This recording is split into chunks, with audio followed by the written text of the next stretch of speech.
لگتا ہے کہ کئی طرح سے یہ بڑا غیر معمولی انتخاب بھی ہے، کیونکہ آپ کو پتا ہے کہ ینگ ووٹر کی جو تعداد ہے وہ بڑھ گئی ہے گزشتہ انتخابات کے مقابلے میں، اور ینگ ووٹر وہ ہے جو میں کہوں گی جس کو جو سیاست اس سے پہلے یعنی کہ 10 سال کے سے پہلے کی سیاست کا اتنا معلوم نہیں ہے۔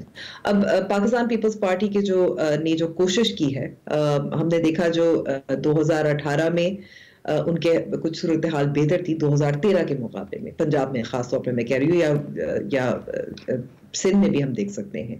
تو یہ جو محنت ہے یہ کس حد تک رنگ لائے گی؟ اس حد تک تو شاید رنگ لا سکتی ہے کہ پرانا ووٹر واپس ان کی طرف مائل ہو جائے جو پاکستان پیپلز پارٹی میں تھا، ایک وہ والی نسل ہے۔ لیکن کیا نئی نسل کو ول پاکستان پیپلز پارٹی ول بلاول بھٹو، کیونکہ ہم پرسنالٹی کلٹس ہی ہمارے ملک میں چلتے ہیں، ول ہی اپیل؟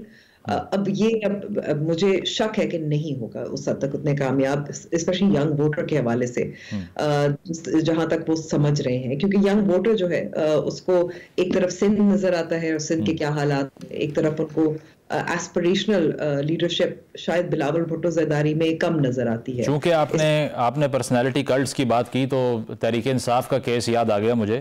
یہ بڑا پینفل ریکرنس نہیں ہے کہ 2018 کے الیکشن سے عین پہلے نواز شریف صاحب کے خلاف فیصلہ آنا، اور اس بار ہم نے دیکھا کہ خان صاحب کے خلاف فیصلے آنا، ہیٹرک مکمل ہوئی پچھلے ہفتے۔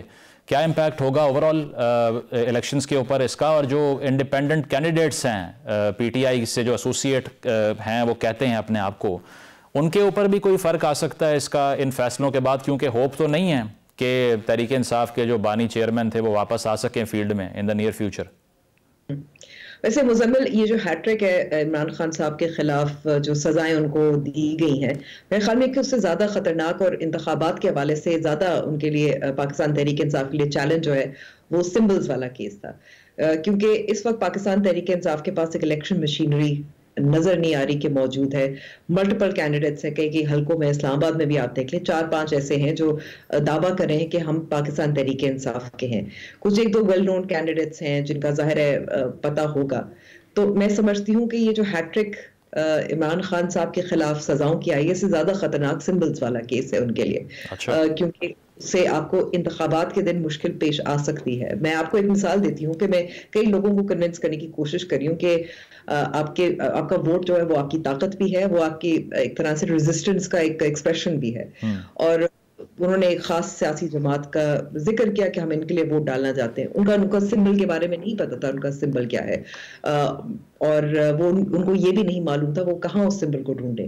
تو اگر پاکستان تحریک انصاف نے کوشش کی ہے کہ وہ ڈیجیٹلی یہ معلومات فراہم کی جائے ہر کسی کو، لیکن جو عام ووٹر ہے اس کے لیے اتنا آسان نہیں ہے۔ ایون اربن ایریا میں، کراچی جیسے جہاں آپ کے پاس انٹرنیٹ بھی ہے، آپ کے پاس کچھ لوگ پڑھے لکھے بھی ہیں، میں ایسے لوگوں کی بات کر رہی ہوں جس کو میں کہوں گی کہ یہ لوور مڈل کلاس ہے۔ ٹھیک ہے، ایک بریک شامل کرتے ہیں یہاں پہ، بریک کے بعد ڈسکشن کو کنٹینیو کریں گے، اسٹے ود اس۔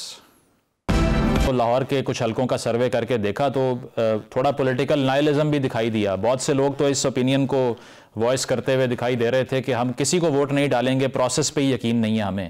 تو یہ جو نوٹا کا ایک آپشن ہوتا ہے، ہمارے پاس تو نہیں ہے ویسے وہ، لیکن آپ کو لگتا ہے کہ ٹرن آؤٹ جو ہے وہ کافی ڈس اپوائنٹنگ رہ سکتا ہے اس بار، یا نارملی ہوگا؟ اب یہ میں تو امید کر رہی ہوں کہ ٹرن آؤٹ بہتر ہو، لیکن ہم نے اب گزشتہ کچھ برسوں میں دیکھا کہ جو ٹرن آؤٹ تھا 2013 کا اس کے مقابلے میں، حالانکہ اس وقت آپ دیکھیں دہشت گردی کس حد تک تھی، ہر روز کوئی دھماکہ ہو رہا تھا پنجاب کے علاوہ، یہ بھی ہمیں یاد رکھنے کی ضرورت ہے۔ لیکن 2013 میں اس کے مقابلے میں 2018 میں اس کے مقابلے میں ٹرن آؤٹ کم تھا۔ تو اگر وہ پیٹرن دیکھیں تو ایسا ہی لگ رہا ہے کہ اگر وہ پیٹرن فالو ہو کہ نظام میں سے بددلی ہے، اعتبار ختم ہو گیا ہے، اعتماد ختم ہو گیا ہے، تو لوگ کہیں گے کہ کیا فائدہ، ہمارے ووٹ کا کیا فائدہ، ریگنگ ہی ہوگی۔ جو اس وقت جو طاقتور حلقے ہیں جنہوں نے سوچ لیا ہے، منصوبہ بنا لیا ہے، اس کے مطابق ہی ووٹ ہو گئے، تو ہمارے ووٹ کا کیا فائدہ۔ تو یہ ضرور آئی تھنک دیٹس آلسو، یہ جو عمران خان صاحب والی سزائیں ہیں یہ اس پہ امپیکٹ آپ کو نظر آ سکتا ہے، یا تو لوگ غصے میں آ کے ووٹ ڈالیں گے جیسے پاکستان تحریک انصاف جاری ہے۔ اور سٹیٹس یہ بتاتے ہیں کہ 1 کروڑ ینگ ووٹر جو ہے وہ سسٹم میں داخل ہوا ہے، اگر لاسٹ ٹائم سے کمپیئر کریں تو انڈیپینڈنٹس کوئی سرپرائز دے سکتے ہیں آپ کو لگتا ہے؟ جہاں تک یہ نظر آ رہا ہے، کیونکہ پاکستان مسیح نواز ظاہر سب سے اسٹرانگ پوزیشن میں کہ پنجاب ان کا ہے، اور یہی وہ اپنا بیانیہ بھی بنا رہے ہیں, یہی تجزیہ کار اور سب تمام لوگ کہہ رہے ہیں کہ ان کی الیکشن مشینری بہتر, انہوں نے بڑے سوچ سمجھ کر اپنی کیمپین بھی کی. لیکن ظاہر ہے کچھ اثر تو ہوا ہے نا. نواز شریف صاحب کے واپس آنے کی وجہ سے آپ کو ایک ووٹر متحرک تو نظر آیا ہوگا, لیکن they've also lost a lot, کیونکہ ان کا جو ایک اینٹی اسٹیبلشمنٹ بیانیہ تھا وہ بھی پاپولر تھا, تو ووٹ کو عزت دو کا بیانیہ پاپولر تھا. اب کارکردگی وہ اب بیچ رہے ہیں کہ ہم کارکردگی کی بنیاد پہ آ رہے ہیں, لیکن وہاں بھی آپ کو کانٹرڈکشنز بھی نظر آتی ہیں, کیونکہ ایک طرف آپ کی شہباز شریف اسحاق ڈار کا ڈیو تھا, اور دوسری طرف آپ کا نواز شریف کا تھا اور شاہد خاقان کا before 2018. So I mean I would say کہ ایک کچھ the PMLN has lost a little bit. ویسے تھوڑا سا آپ کو وہ ٹو مائنڈز میں لگتے ہیں, کیونکہ آج کی تاریخ میں بھی مری میں خطاب کرتے ہوئے انہوں نے مجھے کیوں نکالا والی بات دوبارہ سے دہرائی ہے. تو ایک طرف ڈیولپمنٹ کو کیش ان کرنا کہ ہم نے ایٹمی پروگرام شروع جو ہوا تھا اس کو تکمیل تک پہنچایا, موٹر وے کے جال بچھائے, دوسری طرف ہمیں نکالا کیوں. تو اس میں تھوڑی کنفیوژن ہے نون لیگ کو, ابھی لگتا ہے آپ کو؟ نہیں, مجھے اس میں کنفیوژن نہیں لگتی, کیونکہ یہ ڈفرینٹ جو پیغامات ہوتے ہیں, پولیٹیکل میسیجنگ ہوتی ہے, سے it serves multiple purposes and audiences. کیونکہ وہ یہ بھی کہہ سکتے ہیں کہ ہم ان کا کیا, نواز شریف صاحب کیا کہہ رہے ہیں, وہ کہہ رہے ہیں کہ ہم پاکستان کو ترقی کی راہ پہ ڈال رہے تھے اور ہمیں نکال دیا. اور کیوں نکالا؟ ان لوگوں نے نکالا, اور ان کا احتساب ہونا چاہیے, اور وہ احتساب ہم اقتدار میں آئیں گے اور ہمیں آپ ووٹ ڈالیں گے اور ہمیں اچھی میجورٹی دیں گے, تو پھر ہم یہ اکاؤنٹیبلٹی کر سکتے ہیں اور کارکردگی بھی بہتر کر سکتے ہیں. So that's what their spin that they're giving it. Amber, last question یہ, آپ چونکہ وومن رائٹس کے اوپر کافی کلیئر سٹانس رکھتی ہیں, عدت میں نکاح کیس کے اوپر 7 سال کی سزا ہونا, جو اس کے علاوہ لائرز ہیں وہ یہ کہہ رہے ہیں کہ بڑا یہ ٹیریبل پریسیڈنٹ سیٹ ہو گیا ہے خواتین کے لیے, جو باڈی اٹانومی ہے اس کے اوپر ایک بہت بڑا یہ اسٹیٹ کی طرف سے یا پھر اس ادارے کی طرف سے, عدلیہ کے ادارے کی طرف سے ایک ٹریس پاس کیا گیا ہے. آپ اگری کرتی ہیں کہ یہ پریسیڈنٹ جو ہے یہ پرابلمٹک ہے, ان فیوچر یہ اس کا غلط استعمال ہو سکتا ہے؟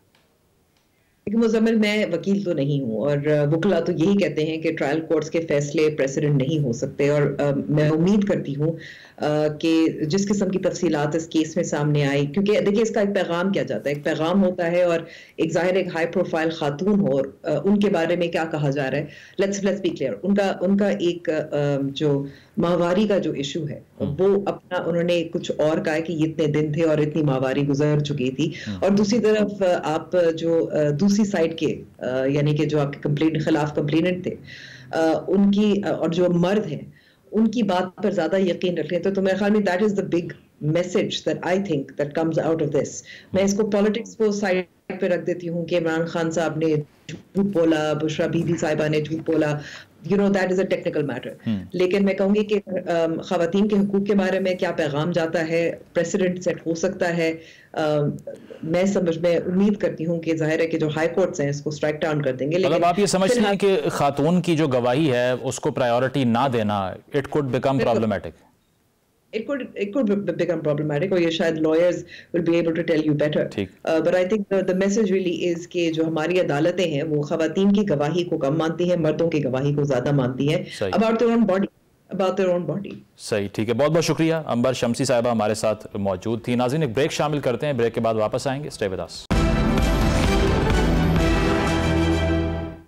ناظرین, پروگرام میں آپ نے ملاحظہ کیا, اپنا فیڈ بیک ضرور دیجیے گا. اجازت دیجیے, اللہ حافظ.